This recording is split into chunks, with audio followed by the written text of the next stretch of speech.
ఏం చేస్తుందంటే ఎలక్షన్స్ అనేవి సానుభూతితో కాదు గెలవాలి, పని చేసి గెలవాలి. బీఆర్ఎస్ అది చేయలేదు.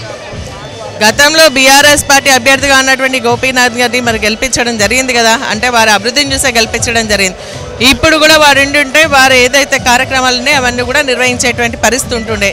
వారు లేరు మన మధ్యలో కాబట్టి వారికి సతీమణి అయినటువంటి సునీత గారిని మంచి మెజార్టీతో గెలిపించాలని చెప్పేసి కోరుతాను.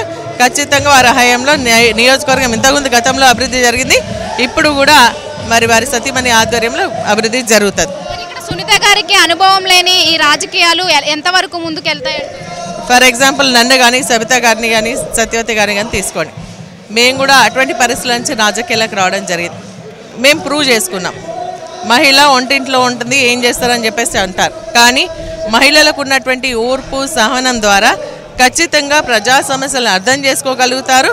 మరి అదేవిధంగా సమస్య తీర్చాలన్న తపనతో పనిచేస్తారు. కాబట్టి ఖచ్చితంగా పనిచేస్తుంది సునీత గారు. మేమందరం కూడా ఉంటాం. బీఆర్ఎస్ పార్టీ వరకు అండగా ఉంటాం.